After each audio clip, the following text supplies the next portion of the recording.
Ultimatum untuk Persija, dua andalan timnas belum bergabung.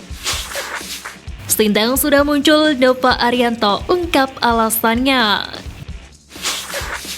Bendera merah putih berkibar di Jepang.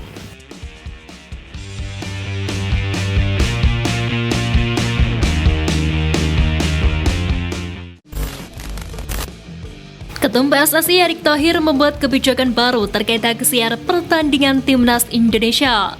PSSI resmi menjual hak siar pertandingan Timnas Indonesia selama tahun 2023 ini. Dengan durasi 6 bulan, PSSI menjual hak siar Timnas Indonesia senilai 56 miliar rupiah. MNC Group yang menyanggupi angka tersebut akhirnya dipilih sebagai pemenang. Kesepakatan hak siar ini akan dimulai dengan dua laga FIFA Matchday kontra Palestina dan Argentina. Kedua pertandingan tersebut bisa disaksikan pecinta sepak bola dari layar kaca di saluran MNC Group. Hingga akhir tahun ini agenda Timnas Indonesia dari berbagai tingkatan memang cukup padat. Ada event-event bergengsi mulai Asian Games, kualifikasi Piala Dunia 2026, kualifikasi Piala Asia U23 2024 hingga uji coba resmi. PSSI melalui manajer Timnas Indonesia Sumarji mengultimatum klub Liga 1 yang belum menyerahkan pemain untuk menjalani pemusatan latihan Timnas Indonesia di Surabaya. Sejauh ini ada dua pemain penting yang belum kunjung hadir di pemusatan latihan, yakni Witan Sulaiman dan Rizky Ridho yang sama-sama membela Persija Jakarta. Situasi itu pun membuat Sumarji kecewa kepada klub lokal yang masih menahan pemain.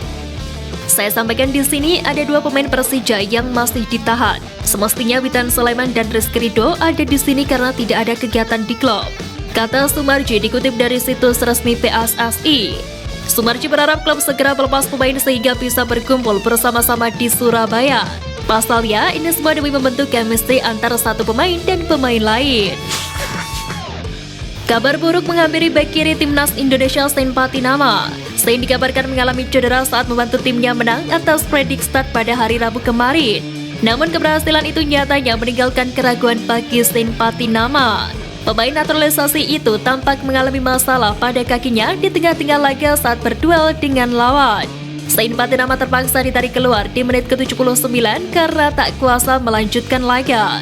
Melihat hal tersebut, Sean dikhawatirkan absen membela Timnas Indonesia di FIFA Matchday bulan ini. Selain itu, Sean Patinama juga menambah daftar pemain Timnas yang cedera, di antaranya Sadil Ramdhani, Jordi Amat, dan Sandy Walsh. Namun dua nama terakhir dikabarkan sudah mulai membaik. Pelatih Timnas Indonesia Sintayong memang belum terlihat sejak Timnas Indonesia melakoni pemusatan latihan pada hari Senin 5 Juni lalu. Dengan itu mengundang tanda tanya besar kenapa Sintayong belum kunjung datang untuk melatih Timnas Indonesia. Untuk saat ini, pelatih fisik Shin Sang-kyu diutus Coach Shin untuk memantau Dimas Derajat dan kolega. Kini melalui asisten pelatih Nova Arianto mengkonfirmasi bahwa Sintayong mulai melatih Timnas Indonesia hari ini. Di sisi lain, saat ditanyai alasan kenapa Coach Shin menghilang saat pemusatan latihan perdana, Nova Arianto enggan menjawab. Namun ada kabar yang menyebut Sintayong didampingi analis Timnas Indonesia Kim Jong-jin berburu pemain keturunan Grade A di Eropa. Saat ini Ketum PSSI Erick Thohir tengah bertolak ke Jerman untuk melakukan kerjasama dengan Federasi Sepak Bola Jerman. Namun kepergian Erick Thohir ke benua biru itu diprediksi tak hanya untuk agenda itu saja. Ada spekulasi yang mengatakan dirinya juga akan bertemu dengan Tom Haye dan Mads Hilgers. Spekulasi tersebut datang dari akun Twitter @ft_idn. Di dalam postingan tersebut, akun itu sangat yakin Ketum PSSI itu bertemu dengan kedua pemain keturunan tersebut. Seperti diketahui, Timnas Indonesia saat ini digadang-gadang akan menaturalisasi pemain keturunan Grade A untuk Piala Asia 2023 mendatang. Ivar Jenner menjadi salah satu pemain yang tergabung dengan skuad Garuda untuk menghadapi jadwal melawan Palestina dan Argentina. Dirinya sudah menjalani pemusatan latihan sejak hari pertama. Pemain berusia 19 tahun itu pun buka suara terkait masa pemusatan latihan bersama Timnas Indonesia. Dirinya mengaku tak begitu kesulitan untuk mengikuti instruksi pelatih. Terlebih ada dua sosok yang membantu dirinya saat berlatih, mereka adalah Stefano Lillipali dan Mark Klok. Dua naturalisasi itu memang pernah menimba ilmu di Belanda dan sama-sama Akademi Jong Ultra. Jadi menurutnya saat menjalani pemusatan latihan pun dirinya berasa ringan. Pelatih Vietnam Philippe Troucher tiba-tiba mengajak staf pelatih untuk memantau pemain keturunan di luar negeri. Pelatih baru Vietnam ini memang belum menunjukkan tajinya usai menggantikan Park Hang-seo Ia gagal mempersembahkan gelar SEA Games 2023 usai kalah di semifinal melawan timnas Indonesia U22. Pelatih berkebangsaan Prancis ini lalu mengevaluasi tim, salah satunya dengan mengikuti jejak PSSI, yakni memantau pemain keturunan di luar negeri. Cara ini memang sudah dilakukan PSSI jauh sebelum ide Philipp Trauscher muncul.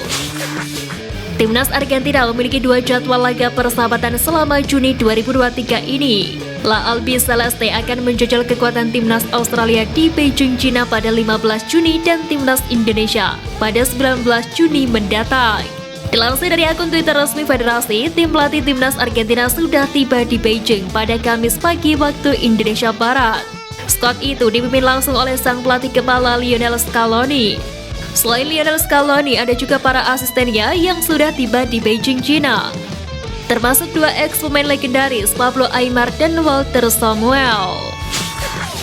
Pada pertandingan putaran kedua Piala Kaisar 2023 yang mempertemukan Tokyo Verdy versus The Spaquat Sugunma pada Rabu 7 Juni malam waktu Indonesia Barat, supporter Tokyo Verdy memberikan dukungan istimewa untuk bek kiri timnas Indonesia, Pratama Arhan. Sebuah video yang diunggah oleh akun Twitter @433euro menunjukkan supporter Tokyo Verdy yang membentangkan bendera Indonesia dalam kerumunan mereka. Terdengar pula suara yang meneriakkan nama Pratama Arhan. Bahkan ada seorang supporter yang menampilkan wajah Pratama Arhan dengan latar belakang warna merah dan putih, simbol dari bendera Indonesia. Tindakan dari supporter Tokyo Verdy tersebut mendapatkan tanggapan positif dari Pratama Arhan. Pratama sendiri dimainkan sejak menit awal oleh pelatih sebagai bentuk apresiasi.